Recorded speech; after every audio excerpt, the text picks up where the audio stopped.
lagi. Astaghfirullah rabbal baraya, astaghfirullah minal khataya, rabbi zidni ilman nafi'an wa wafiqni amalan sholihan. Astaghfirullah rabbal baraya, astaghfirullah minal khataya, rabbi zidni ilman nafi'an wa wafiqni amalan sholihan. Alhamdulillah. Assalamualaikum warahmatullahi ta'ala wabarakatuh.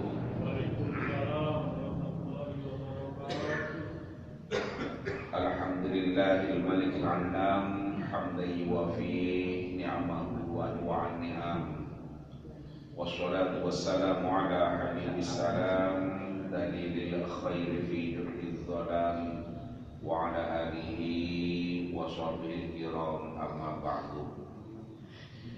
Para hadirin, para jamaah, bapak-bapak, ibu-ibu yang dirahmati Allah, alhamdulillah di kesempatan kali ini kembali kita ditakdirkan oleh Allah bisa bertemu kembali di majelis yang penuh mubarakah ini dalam rangka majelis taklim.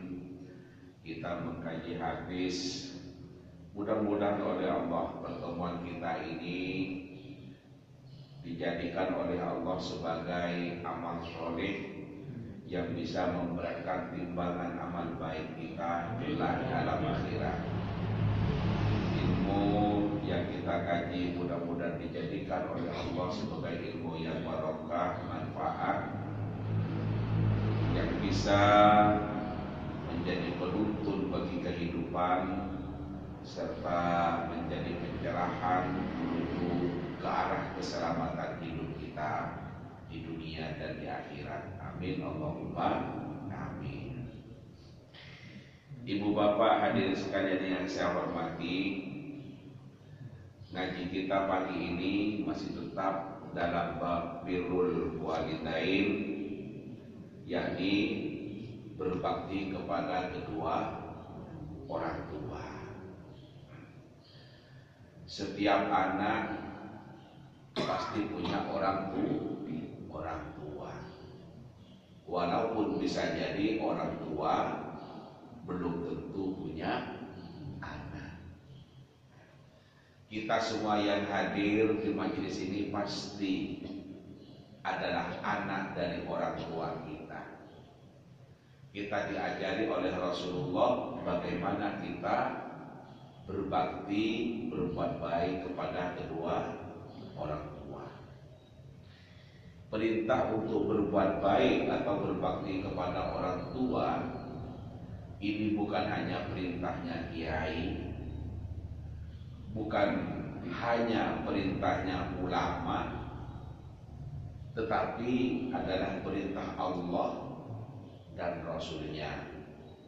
Wabil walidaini ihsana, dan terhadap kedua orang tua kita katanya Allah dalam Al-Quran, ihsana adalah berbuat baik. Nah, demikian juga beberapa hadis yang kita kaji ke depan ini adalah hadis-hadis tentang berbakti kepada kedua orang tua. Nah, oleh sebab itu mudah-mudahan ini bisa membuat kita semakin sadar untuk melakukan perbuatan-perbuatan baik kepada kedua orang tua kita, baik orang tua kita yang masih hidup maupun orang tua kita yang sudah wafat, yang sudah meninggalkan sebelum kita. lebih awal dipanggil oleh Allah untuk menghadap kehadirannya.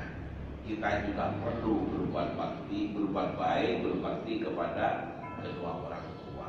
Seperti apa berbakti kepada orang tua yang masih hidup, dan seperti apa berbakti kepada kedua orang tua yang sudah meninggal, mari kita kaji bersama-sama. Bismillahirrahmanirrahim. Wa an Abi Hurairah radhiyallahu anhu qala, dari Abu Hurairah semoga Allah ridha kepadanya, qala, beliau berkata, qala Rasulullah sallallahu alaihi wasallam, bersabda Rasulullah sallallahu alaihi wasallam. Apa sabda Rasulullah? La yajzi waladun,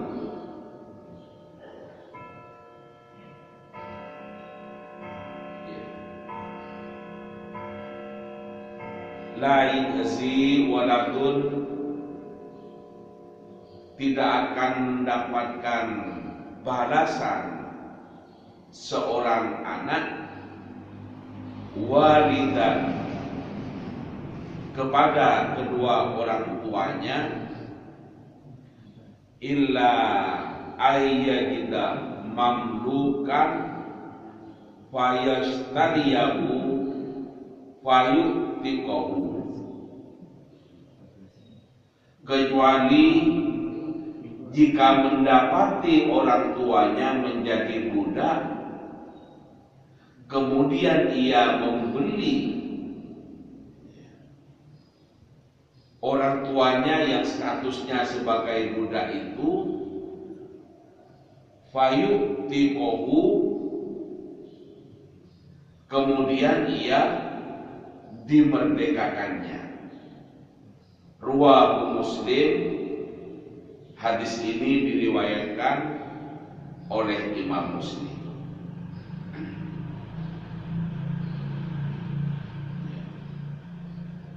Ibu bapak hadirin sekalian yang saya hormati, saya memberikan makna global bahwa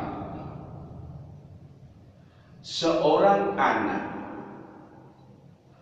tidak dapat membalas budi atau jasa kedua orang tuanya kecuali jika mendapati orang tuanya menjadi budak, kemudian ia beli dan ia merdekakan.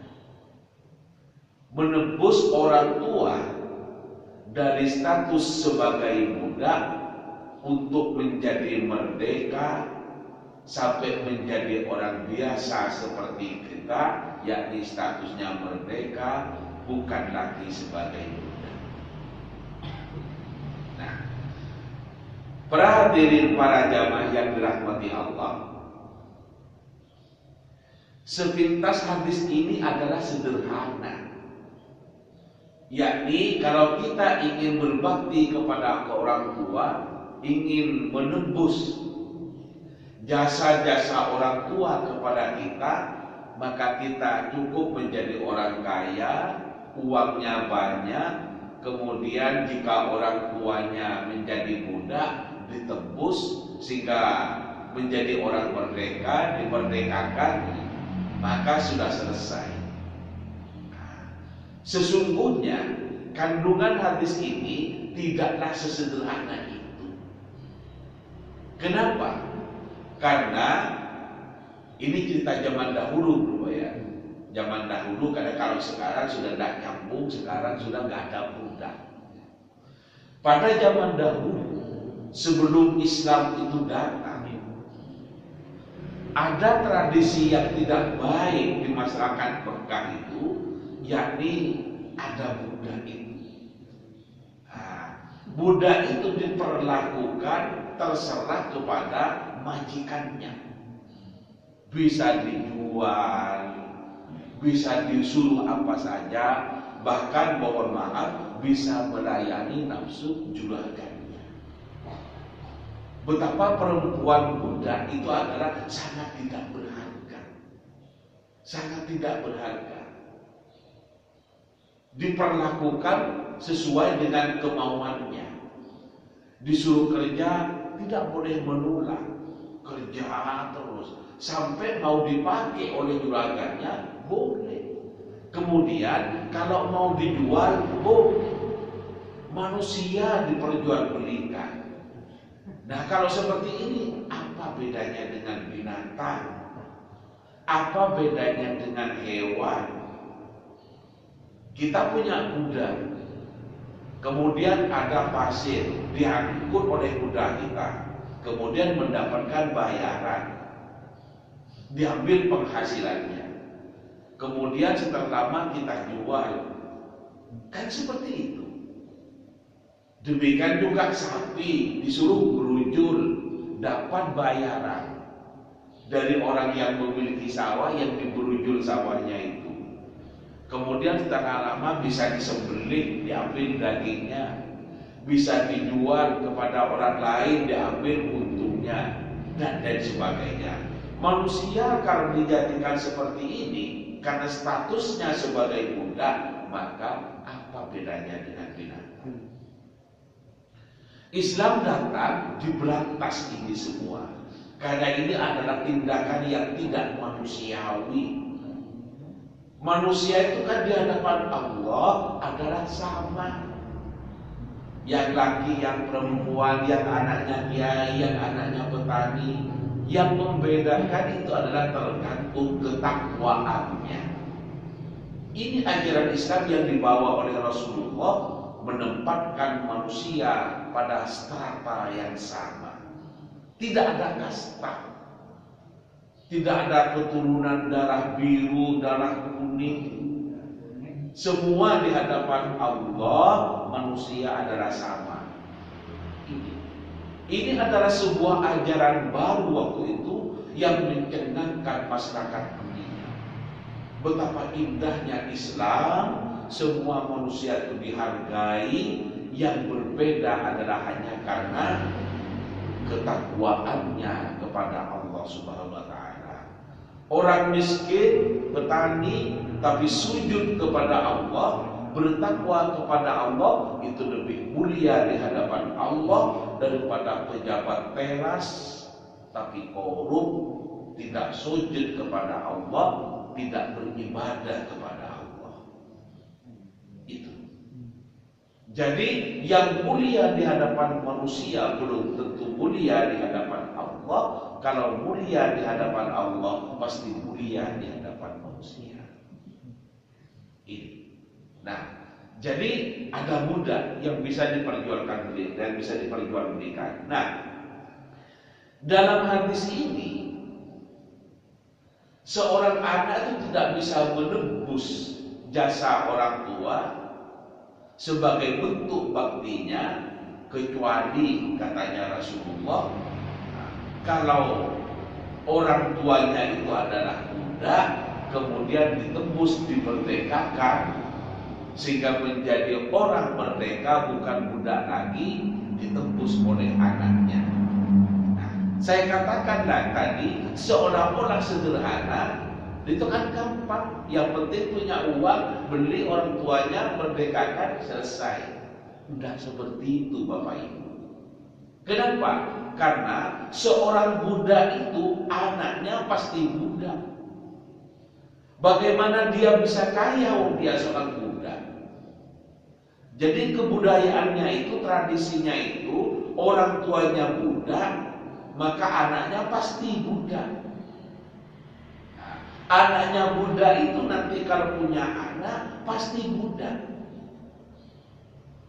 Dengan demikian maka tidak mungkin anak seorang budak akan memerdekakan orang tuanya untuk menjadi orang merdeka. Tidak mungkin bisa membeli orang tuanya sehingga yang statusnya budak berubah menjadi merdeka. Tidak mungkin. Bagaimana bisa memerdekakan?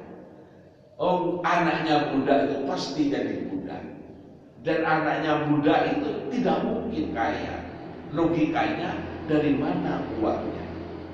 Nah, dengan demikian maka Maksud daripada hadis ini adalah tidak mungkin kita bisa menembus jasa orang tua kita hanya dengan perbuatan-perbuatan kita, karena saking besarnya jasa orang tua itu adalah pada anak-anaknya.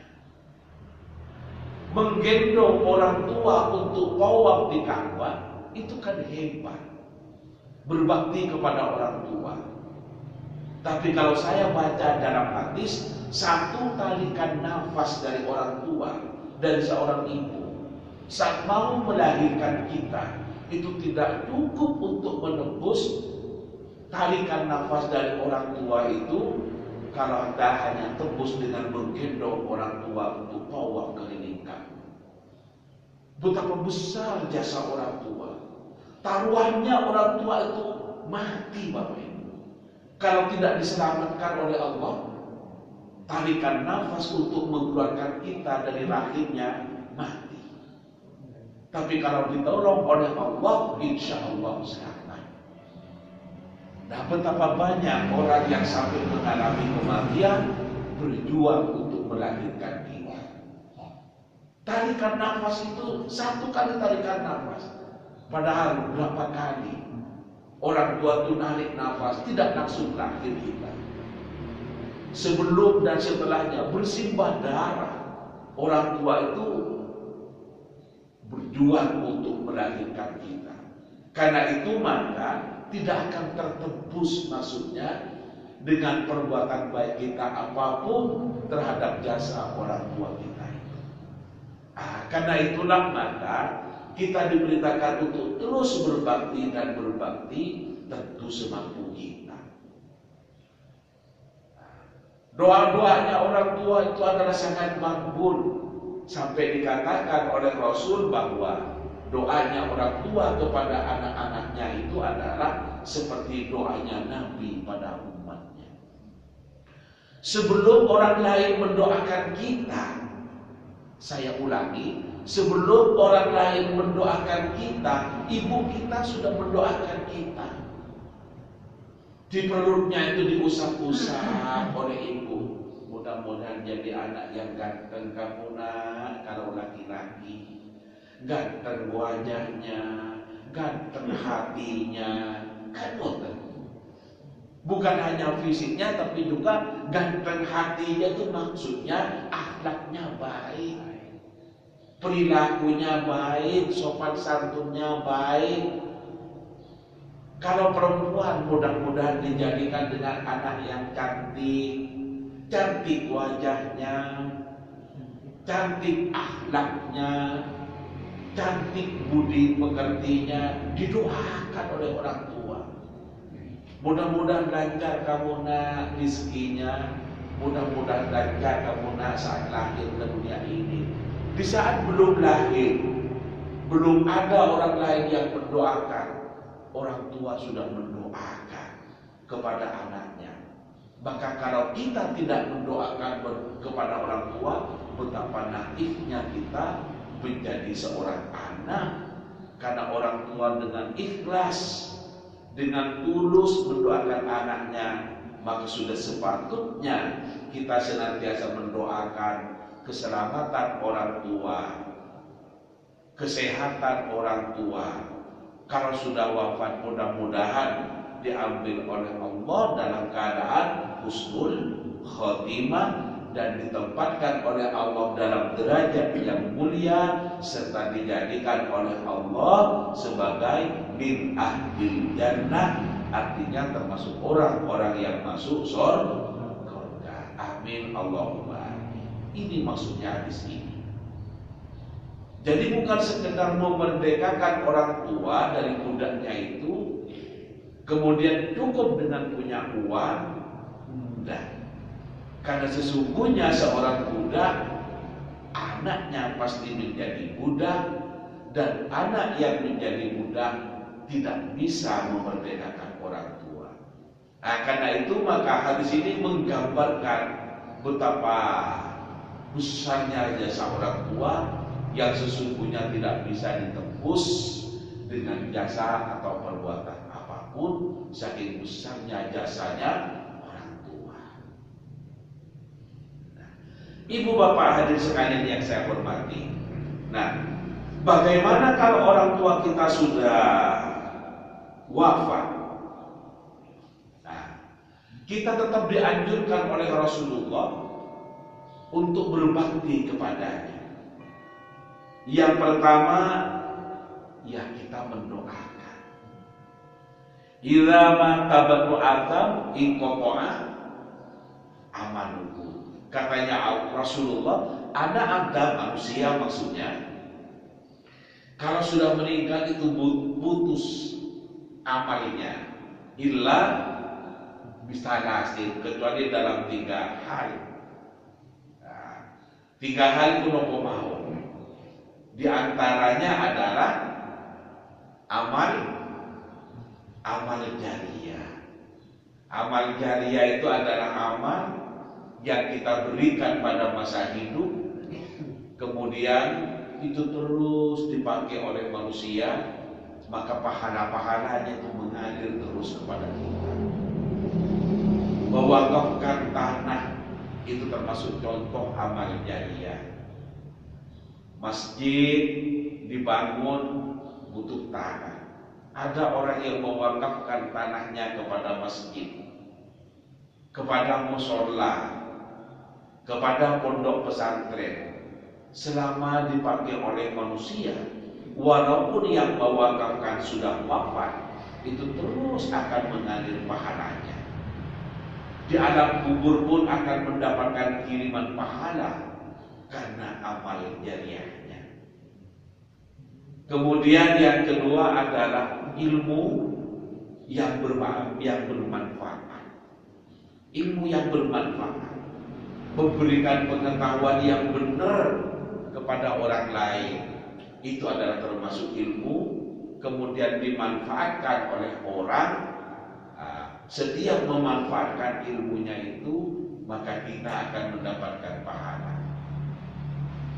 Nah, Pak Ustaz, kalau saya tidak bisa memberikan ilmu, ajari anak-anak kita sampai bisa membaca Al-Quran, itu adalah juga ilmu yang bermanfaat. Saya tidak bisa membaca Al-Quran, suruh anak itu datang ke mushola, datang ke masjid, atau datang ke TPA untuk belajar Al-Quran. Kita nanggung bulanannya. Karena orang tua ada yang bisa tapi waktunya tidak bisa. Siang mencari rezeki untuk menghidupi anak dan keluarganya. Malam sudah kecapean butuh istirahat. Tidak apa-apa. Bisa dialihkan kepada guru ngaji, minta tolong untuk dididik. Atas perintah kita, sehingga anak kita belajar ngaji dan akhirnya bisa membaca Al-Quran. Setiap membaca Al-Quran kita dapat pahalanya. Itu. Dan kemudian yang ketiga adalah waladun sholehun alladzi yad'unahu. Adalah anak soleh yang senantiasa mendoakan kepada orang tuanya. Nah, terkait dengan birrul walidain atau berbakti kepada kedua orang tua, maka yang pertama kita mendoakan. Ya, kita mendoakan untuk kedua orang tuanya.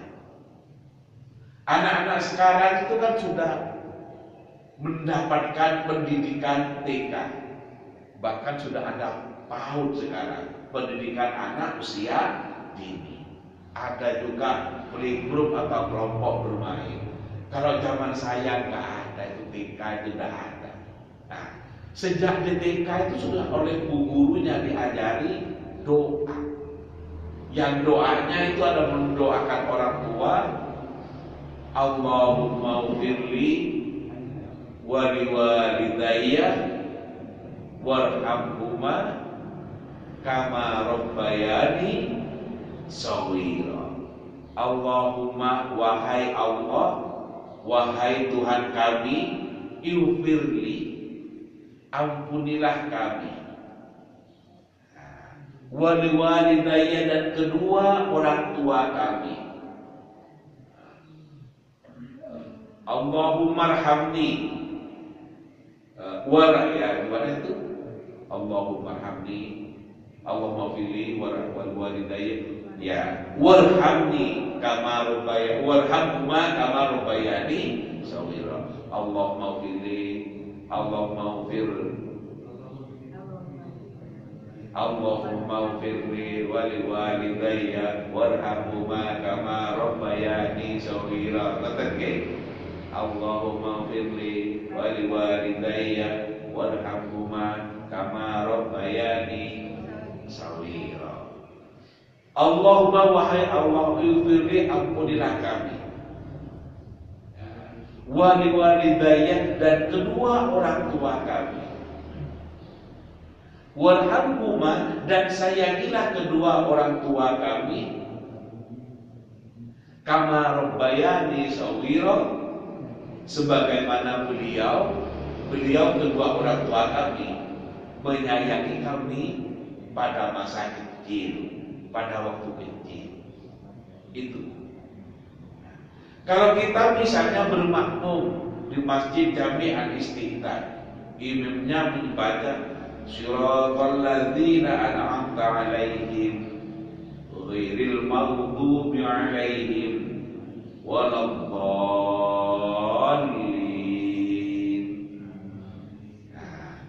Awali dengan Rabbi firli wali walidayya, amin. Kalau membaca amin saja sudah cukup, sah, boleh. Tapi kalau diawali dengan membaca Rabbi firli wali walidayya, amin, itu lebih bagus. Apa artinya itu? Rabbi firli, Rabbi, wahai Tuhan kami, ighfirli, ampunilah dosa kami, wali walidayya, dan kedua orang tua kami, amin. Artinya amin itu kabulkanlah permohonan kami. Itu. Nah, jadi sebelum waladdallin, ini wali walidayya, amin. Ini kita mendoakan orang tua kita di dalam sholat. Doa dalam situasi biasa saja ini sudah baik. Betapa luar biasa baiknya kalau doa itu dibacakan dalam sholat. Tetapi demikian, bacaan dalam sholat itu ada aturannya. Tidak sembarangan membaca doa kepada orang tua sambil berdiri mendoakan orang tua, yang tidak bisa. Karena dalam sholat ada rukun qauliyahnya, ada aturan bacaannya, ada rukun fi'liyahnya, ada aturan gerakannya. Gak boleh menambah sembarangan, tidak boleh juga mengurangi sembarangan. Nah, kalau seperti ini ada landasannya. Seperti ini apa? Sebelum menyebut amin, didahului dengan Rabbil firli wal walidayya. Kata ini sudah termasuk mendoakan orang tua. Siapa tahu dengan yang sederhana-sederhana ini termasuk bakti kita kepada kedua orang tua. Anak yang berbakti kepada orang tua akan dimudahkan kehidupannya, urusannya maksudnya, dan dimurahkan rezekinya oleh Allah Subhanahu wa taala karena mendapatkan keberkahan dari orang tua. Berbuat baik kepada orang tua ini bukan hanya perintah kiai. Allah berfirman di dalam Al-Qur'an untuk kita senantiasa berbuat baik. Wa bil walidaini ihsana, dan terhadap kedua orang tua hendaklah kita berbuat baik. Ihsan, hasanah yasul ihsana, berbuat baik. Kemudian yang kedua adalah memintakan ampun. Memintakan ampun kepada Allah. Kalau tadi berdoa mudah-mudahan diselamatkan, sekarang mintakan ampun. Contoh-contoh doa-doa yang saya sebutkan tadi sudah termasuk yang kedua ini. memintakan ampun.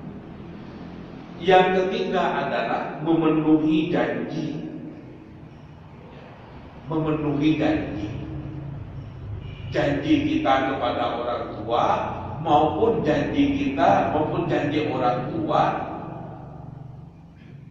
yang dilakukan pada masa hidupnya. Misalnya, orang tua punya janji mau mewakafkan tanah, itu wajib dilaksanakan oleh anaknya. Misalnya orang tua punya janji punya hutang kepada orang lain, itu wajib dilunasi oleh anaknya, oleh keluarganya, kecuali yang memberi hutang kepada orang tua kita itu sudah mengikhlaskan. Karena itu biasanya kalau ada orang meninggal itu ya, sebelum jenazah diberangkatkan atau setelah jenazah dikuburkan, Pak Mutin kadang memberikan sambutannya. Barangkali almarhum atau almarhumah ini pada masa hidupnya punya hutang piutang yang bisa diikhlaskan, tolong diikhlaskan. Tapi kalau tidak bisa diikhlaskan, monggo menemui keluarganya. Almarhum ini meninggalkan 2 anak, Joko dan Siti. Monggo beliau ini ada di rumah duka seperti ini, silakan. Biasanya kan gitu. Itu kewajiban anak. Kewajiban anak. Karena itu maka penuhi janji-janji orang tua. Jangan hanya ditanyakan surat tanah, surat rumah, hutangnya orang tua nggak dipikirkan. Jangan. Surat rumah kalau dulu ini, surat rumah yang ditanyakan. Bapak nggak boleh sawah sini. Surat ini. Hutangi orang tua dulu. Syukur kalau orang tua adalah tanpa hutang. Tapi kalau punya hutang, lunasi. Janji-janji yang lain, lunasi. Bagaimana kalau dulu ingin berniat orang tua itu ingin haji, tapi belum sampai, keburu dipanggil oleh Allah, dihajikan. Nah, haji nopo diubah, namanya haji badal. Kalau anaknya sendiri yang berangkat membatali bagus, tapi kalau tidak mampu ya bisa melalui orang lain. Biasanya KBIH itu ada layanan seperti itu. Saya kan juga jadi pengurus KBIH di Universitas Brawijaya. Banyak orang yang melalui saya itu membatalkan haji ibunya, membatalkan haji bapaknya. Itu adalah ada jasanya, karena di sana itu adalah menyuruh orang. Orang yang sedang haji untuk dirinya ya tidak bisa membatali orang lain. Orang yang tidak haji itu yang ada di Mekah bisa membatali orang lain. 1 orang bisa membatali 1 orang. Bukan 1 orang membatali 5 orang. Terus dapat bayaran banyak, bukan sakit, bukan nangsa. Itu. Kalau memang pada masa hidupnya berniat untuk berhaji. Nah, kalau ibu saya itu tidak berniat haji, tapi berniat ingin umroh. Tapi Allah berkehendak lain, kecelakaan, wafat, dan sampai umroh. Umroh kan. Karena orang niat untuk berhaji itu sesungguhnya sudah kontrak dengan Allah. Orang berniat untuk umroh itu sesungguhnya sudah kontrak dengan Allah. Maka anaknya harus memenuhi. Atau janji lainnya. Ini sebagai anak. Itu. Kemudian yang ketiga, memenuhi janji. Yang keempat adalah menjalin hubungan silaturahim. Kalau sudah wafat, ya dengan keluarganya bapak, ada Pak D, ada Bu D, ada BB, ada mungkin kakek, karena tidak menutup kemungkinan orang tua bisa meninggal lebih awal daripada kakek ini, bisa jadi, dan seterusnya. Silaturahim ini juga perlu dijaga dengan teman-teman baiknya bapak. Biasanya pada masa hidupnya itu adalah bapak itu punya teman dekat. Tetap jaga silaturahim itu. Nah, tentu teman-teman yang dalam konteks hubungan yang baik. Ini banyak teman-teman togelnya, waduh yang itu tidak usah, kalau yang itu sudahlah, tidak usah diterus-teruskan. Kalau yang seperti itu, maksud saya adalah hubungan silaturahim yang baik. Teman-temannya bapak kalau punya waktu datangi. Seperti Pak Lawi, saya yakin punya banyak teman-teman dekat. Silaturahim tetap dijaga, anak-anaknya terjaga. Pak Lawi pada masa hidupnya aktif di takbiran, lanjutkan oleh anaknya. Pak Lawi aktif berjamaah bahkan jadi imamnya, lanjutkan oleh anaknya. Tidak mati obor katanya orang Jawa. Nah, dilanjutkan. Nah, demikian juga adalah memuliakan teman-teman dekatnya bapak, itu termasuk berbakti kepada kedua orang tua di saat orang tua sudah tidak ada. Ibu bapak hadirin sekalian yang dirahmati Allah, karena kita dibatasi waktu, maka ngaji kita pagi ini saya cukupkan sampai di sini. Mudah-mudahan ada manfaatnya dan mudah-mudahan kita diberi kekuatan lahir batin oleh Allah untuk bisa mengamalkan. Amin, Allahumma amin. Monggo kita akhiri dengan berdoa. A'udzubillahi minasyaitonirrajim. Bismillahirrahmanirrahim. Alhamdulillahirabbil alamin dan na'imin hamdasyakirin. Hamdan yuwafi ni'amahu wa yukafi mazidah. Rabbana lakal hamdu kama yanbaghi li jalalika al-karim wa 'azimi sultanik. Allahumma shalli ala sayyidina Muhammadin wa ala Allahumma a'udina bil ilmi wa zayyinna bil hilmi wa aqimna bit taqwa wa jammilna bil afiyah wa tawaffana bi husnil khatimah. Allahumma inna nas'aluka ridha wal jannah wa na'udzu bika min sakhatika wan nar wa adkhilna al jannata ma'al abrar ya aziz ya ghaffar ya rabbal alamin. Allahumma yassir lana umurana wa la tu'assir 'alaina.